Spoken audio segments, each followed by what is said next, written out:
Hi friends, welcome to nourishing vlogs. ഞാനിന്ന് നിങ്ങളുടെ മുമ്പിൽ എത്തിയിരിക്കുന്നത് വളരെ ഈസി ആയിട്ട് ഉണ്ടാക്കാൻ പറ്റുന്നതും നല്ല ടേസ്റ്റിയുമായിട്ടുള്ള ഒരു മധുരപലഹാരത്തിൻ്റെ റെസിപ്പിയുമായാണ്. കോക്കനട്ട് ബർഫിയാണ് ഞാനിവിടെ ഉണ്ടാക്കാനായിട്ട് പോകുന്നത്. ഇത് നമ്മുടെ വീട്ടിൽ തന്നെയുള്ള എപ്പോഴും അവൈലബിൾ ആയിട്ടുള്ള 2-3 ഇൻഗ്രീഡിയൻസ് മാത്രം വെച്ച് ഉണ്ടാക്കാൻ പറ്റുന്ന ഒരു റെസിപ്പിയാണ്. വീഡിയോയിലേക്ക് പോകുന്നതിന് മുമ്പായിട്ട് എൻ്റെ ചാനൽ ആരെങ്കിലും സബ്സ്ക്രൈബ് ചെയ്യാതെയാണ് കാണുന്നതെങ്കിൽ ഒന്ന് സബ്സ്ക്രൈബ് ചെയ്ത് സപ്പോർട്ട് ചെയ്യണേ. അതുപോലെ അടുത്തുള്ള ബെല്ലൈക്കൺ കൂടി മറക്കാതെ ഒന്ന് എനാബിൾ ചെയ്യണം, എങ്കിലേ ഞാനിടുന്ന വീഡിയോസൊക്കെ നിങ്ങൾക്ക് നോട്ടിഫിക്കേഷനായിട്ട് ലഭിക്കുകയുള്ളൂ. അപ്പോൾ ഇനി നമുക്ക് വീഡിയോയിലേക്ക് പോകാം. ഇതെങ്ങനെയാണ് ഉണ്ടാക്കുന്നതെന്നൊന്ന് നോക്കാം. അതിനുവേണ്ടി ഞാനിവിടെ 1 കപ്പ് തേങ്ങ തിരുമ്മി എടുത്തിട്ടുണ്ട്. ഈ തേങ്ങ കണ്ടോ തിരുമ്മിയിരിക്കുന്നത് കുറച്ച് വലിയ പീരയാണ്. ഇത് നമുക്ക് ഒന്ന് ഈവനാക്കി എടുക്കണം. ചെറുതായിട്ട് ഒന്ന് ആക്കാൻ വേണ്ടി നമുക്കിതൊരു മിക്സിയുടെ ജാറിലിട്ട് ഒന്ന് ക്രഷ് ചെയ്തെടുക്കാം. തേങ്ങ ഞാനിവിടെ മിക്സിയുടെ ജാറിലിട്ടൊന്ന് ക്രഷ് ചെയ്തെടുത്തു. ഇപ്പോൾ കണ്ടോ ഇത് എല്ലാം ഈവനായിട്ടുണ്ട്. ഇനി ഇതിവിടെ ഇരിക്കട്ടെ. ഇനി ഞാനിവിടെ കുറച്ച് കാഷ്യൂനട്ട് കട്ട് ചെയ്തെടുത്തിട്ടുണ്ട്. കണ്ടോ ഇതുപോലെ ചെറുതായിട്ടാണ് കട്ട് ചെയ്തെടുത്തിരിക്കുന്നത്. അതുപോലെ കുറച്ച് ബദാമും ഞാനിവിടെ കട്ട് ചെയ്ത് എടുത്തിട്ടുണ്ട്. ഇതിനി നമുക്കൊന്ന് വറുത്തെടുക്കാം. അതിനുവേണ്ടി ഞാനിവിടെ ഒരു പാൻ അടുപ്പേ വെച്ചു. അത് ചൂടായി. അതിലേക്ക് 1 സ്പൂൺ നെയ്യ് ഒഴിച്ചു കൊടുക്കാം. ഞാനിവിടെ വീട്ടിൽ തന്നെ ഉണ്ടാക്കിയ നെയ്യാണ് ഉപയോഗിക്കുന്നത്. നെയ്ക്ക് പകരം ബട്ടർ ചേർത്ത് കൊടുത്താലും മതി. ഇനി ഇതിലേക്ക് കട്ട് ചെയ്ത് വെച്ചിരിക്കുന്ന ബദാമും കാഷ്യൂനട്ടും ചേർത്ത് കൊടുക്കാം. എന്നിട്ട് നന്നായിട്ടൊന്ന് ഇളക്കി ഇതൊന്ന് സോട്ട് ചെയ്തെടുക്കാം.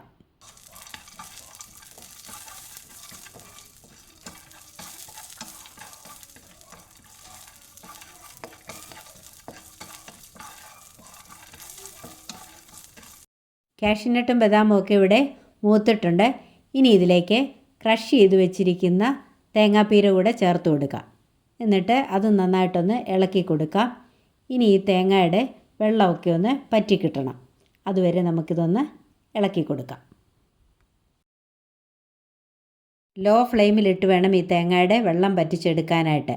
അതുപോലെ അടിയിൽ പിടിക്കാതിരിക്കാനായിട്ട് കണ്ടിന്യൂസ് ആയിട്ട് ഇളക്കി കൊടുക്കുകയും വേണം. അതിന് നല്ല ചുവടുകട്ടിയുള്ള ഒരു പാത്രത്തിൽ വേണം ഇത് ഉണ്ടാക്കിയെടുക്കാനായിട്ട്. ഇത് വളരെ എളുപ്പം ഉണ്ടാക്കിയെടുക്കാൻ പറ്റുന്ന ഒരു സ്നാക്കാണ്. എല്ലാവർക്കും ഇഷ്ടപ്പെടുന്ന ഒരു സ്നാക്കാണ്. നമ്മുടെ തന്നെ നെയ്യും ഒക്കെ ചേർത്ത് ഉണ്ടാക്കിയിരിക്കുന്നത് കൊണ്ട് ഇത് നല്ല ടേസ്റ്റിയുമാണ്. തേങ്ങ അങ്ങനെ ബ്രൗൺ നിറമൊന്നും ആകണ്ട. ഇതിൻ്റെ വെള്ളം ഒന്ന് പറ്റി കിട്ടിയേച്ചാൽ മതി. അതുവരെ നമുക്കിതിങ്ങനെ ഒന്ന് ഇളക്കി കൊടുക്കാം. തേങ്ങയുടെ വെള്ളമൊക്കെ കണ്ട ഇവിടെ പറ്റിയിട്ടുണ്ട്. അതുപോലെ തേങ്ങയുടെ നിറം ഒരു ലൈറ്റ് ഗോൾഡൻ കളറിലേക്ക് ആയിട്ടുണ്ട്. ഈ ഒരു പാകത്തിന് അയച്ചാൽ മതി. ഇനി നമുക്ക് തീ ഓഫ് ചെയ്തിട്ട് ഇതൊരു വേറൊരു പാത്രത്തിലേക്ക് മാറ്റി വയ്ക്കാം. വീണ്ടും ഞാൻ അതേ പാൻ അടുപ്പേ വെച്ചു. അതിലേക്ക് ഒരു 1/4 കപ്പ് പഞ്ചസാര ഇട്ട് കൊടുക്കാം. 1 കപ്പ് തേങ്ങയ്ക്ക് 1/4 കപ്പ് പഞ്ചസാരയാണ് വേണ്ടത്. ഇനി ഇതിലേക്ക് 1/4 കപ്പ് പാല് ചേർത്ത് കൊടുക്കാം. പാൽ ഓപ്ഷണലാണ്. ഒരു 1/4 കപ്പ് വെള്ളം കൂടി ഇതിലേക്ക് ചേർത്ത് കൊടുക്കാം. എന്നിട്ട് നന്നായിട്ടൊന്ന് ഇളക്കി കൊടുക്കാം. ഇനി ഈ പഞ്ചസാരയൊക്കെ ഒന്ന് മെൽറ്റായി ഇതൊരു പാനിയായി കിട്ടണം. ഞാൻ പറഞ്ഞല്ലോ ഇതിൽ പാല് ചേർക്കണമെന്ന് നിർബന്ധമില്ല എന്ന്. എന്നാൽ പാലുകൂടൊക്കെ ചേർത്ത് ഇതുണ്ടാക്കി എടുക്കുമ്പോഴേ കുറച്ചുകൂടെ ടേസ്റ്റ് കൂടും. നല്ല രുചിയാണ് കഴിക്കാനായിട്ട്. പഞ്ചസാരയൊക്കെ മെൽറ്റായി അതിലെ വെള്ളമൊക്കെ പറ്റി പാനിയായിട്ടുണ്ട്. ഇനി നമുക്ക് ഈ സമയത്ത് വെള്ളം പറ്റിച്ച് വെച്ചിരിക്കുന്ന തേങ്ങാപ്പീര ഇതിലേക്ക് ചേർത്ത് കൊടുക്കാം.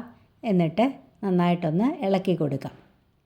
ഇനി ഈ പഞ്ചസാരയുടെ മധുരമൊക്കെ ഈ തേങ്ങയിലൊന്ന് പിടിച്ച് നന്നായിട്ടൊന്ന് വരട്ടിയെടുക്കാം.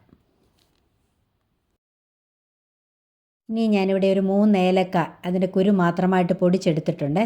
അതുകൂടി ഇതിലേക്ക് ചേർത്ത് കൊടുക്കാം. എന്നിട്ട് വീണ്ടും നന്നായിട്ടൊന്ന് ഇളക്കി കൊടുക്കാം. ഈ സമയത്ത് ലോ ഫ്ലെയിമിൽ വേണം സ്റ്റൗ കീപ്പ് ചെയ്യാനായിട്ട്. ബർഫി ആകുമ്പോഴത്തേക്ക് നമുക്കൊരു പാത്രം ഒന്ന് ഗ്രീസ് ചെയ്തെടുക്കാം. ഞാനിവിടെ ഒരു പാത്രത്തിലേക്ക് ഒരല്പം നെയ്യ് ആഡ് ചെയ്ത് കൊടുത്തിട്ടുണ്ട്. ഇനി ഇതൊന്ന് ബ്രഷ് ചെയ്ത് നല്ലതുപോലെ എല്ലായിടത്തും ഒന്ന് പരട്ടി കൊടുക്കാം. ഞാനിവിടെ ഒരു ഗ്ലാസിൻ്റെ പാത്രമാണ് എടുത്തിരിക്കുന്നത്. ഗ്ലാസിൻ്റെയോ സ്റ്റീലിൻ്റെയോ ഏതെങ്കിലും പാത്രം എടുത്തേച്ചാൽ മതി. ഒരു ഡ്രോപ്പ് വാനില എസൻസ് കൂടി നമ്മുടെ ബർഫിയുടെ കൂട്ടിലേക്ക് ചേർത്ത് കൊടുക്കാം. എന്നിട്ട് വീണ്ടും നന്നായിട്ടൊന്ന് ഇളക്കി കൊടുക്കാം. വാനില എസൻസ് ഒരു ഫ്ലേവറിന് വേണ്ടിയാണ് ചേർത്ത് കൊടുക്കുന്നത്. അതിൻ്റെ ടേസ്റ്റ് ഇഷ്ടമില്ലാത്തവർ അത് സ്കിപ്പ് ചെയ്തേച്ചാൽ മതി. ഏലക്കായുടെ ഫ്ലേവർ മാത്രം മതി. ഇനി ഇത് നന്നായിട്ടൊന്ന് ഇളക്കി അതിൻ്റെ വെള്ളമൊന്ന് പറ്റിച്ചെടുക്കാം.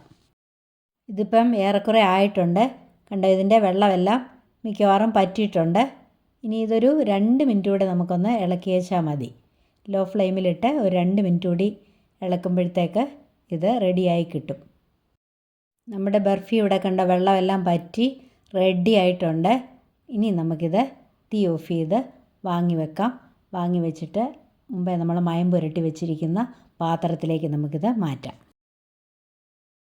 ബർഫിയുടെ കൂട്ട് നേരത്തെ മയം പുരട്ടി വെച്ചിരിക്കുന്ന പാത്രത്തിലേക്ക് ഞാൻ മാറ്റിയിട്ടുണ്ട്. ഇനി നമുക്കിതൊരു സ്പാറ്റുലായോ സ്പൂണോ വെച്ചിട്ട് ഇതിൻ്റെ മുകൾ വശം ഇങ്ങനെയൊന്ന് നിരത്തി കൊടുക്കാം. അതുപോലെ അതിൻ്റെ ആ സൈഡൂടെ ഒന്ന് ഷേപ്പ് ചെയ്ത് എടുക്കാം. എല്ലാ വശവും ഇതുപോലൊന്ന് ഷേപ്പ് ചെയ്ത് നമുക്കിതൊരു ഷേപ്പാക്കി എടുക്കാം. ഇതുപോലെ ഞാനിവിടെ ഷേപ്പ് ചെയ്തെടുത്തിട്ടുണ്ട്. ഇനി ഇതൊന്ന് സെറ്റായി കഴിയുമ്പോൾ നമുക്കിതൊന്ന് മുറിച്ചെടുക്കാം. ഇത് വെച്ചിട്ടൊരു 15 മിനിറ്റ് കഴിഞ്ഞു. ഇനി നമുക്കിതൊരു കത്തി കൊണ്ടൊന്ന് മുറിച്ച് എടുക്കാം. ഇതിങ്ങനെയൊന്ന് കട്ട് ചെയ്ത് എടുക്കാം. ഇതിങ്ങനെ തിരിച്ചു വെച്ചുകൂടി ഒന്ന് കട്ട് ചെയ്തെടുക്കാം. ഇതൊരു സ്ക്വയർ ഷേപ്പിലാക്കി എടുക്കാം. ഇത് നമ്മൾ പീസ് കട്ട് ചെയ്ത് മാറ്റുന്നത് ഇനി ഒരു 1 മണിക്കൂർ കൂടി ഇതൊന്ന് സെറ്റ് ചെയ്തിട്ട് വേണം പീസ് കട്ട് ചെയ്ത് മാറ്റാനായിട്ട്. നമ്മുടെ ബർഫി ഞാനിവിടെ പീസ് ചെയ്തെടുത്തിട്ടുണ്ട്. കണ്ടോ, നല്ല അടിപൊളി കോക്കനട്ട് ബർഫിയാണ്. ഇത് നല്ല ടേസ്റ്റാണ് കഴിക്കാനായിട്ട്. ഇത് കാണുമ്പോൾ തന്നെ അറിയാം എത്ര ടേസ്റ്റിയാണെന്നുള്ളത്. അതുപോലെ ഇത് വളരെ പെട്ടെന്ന് ഉണ്ടാക്കാൻ പറ്റുന്നതാണ്. ഗസ്റ്റൊക്കെ വന്നാലൊക്കെ ഉണ്ടാക്കി കൊടുക്കാനായിട്ട് പറ്റിയ ഒരു സ്വീറ്റാണിത്. അപ്പോൾ ഇതുപോലെ എല്ലാവരും ഒന്ന് ട്രൈ ചെയ്ത് നോക്കണം. എന്നിട്ട് എൻ്റെ വീഡിയോ ഇഷ്ടപ്പെട്ടെങ്കിൽ ലൈക്ക് ചെയ്യണം, കമൻറ്റ് ചെയ്യണം, മറ്റുള്ളവർക്കൊക്കെ ഒന്ന് ഷെയർ ചെയ്തുകൊണ്ട് തന്നെ ഒന്ന് സപ്പോർട്ട് ചെയ്യണം. ഇതുവരെയും എനിക്ക് തന്ന എല്ലാ സപ്പോർട്ടിനും നന്ദി. തുടർന്നും എന്നെ സപ്പോർട്ട് ചെയ്യണം. ഇനി മറ്റൊരു നല്ല വീഡിയോയുമായി കാണും വരേക്കും bye bye, take care, thank you, love you all.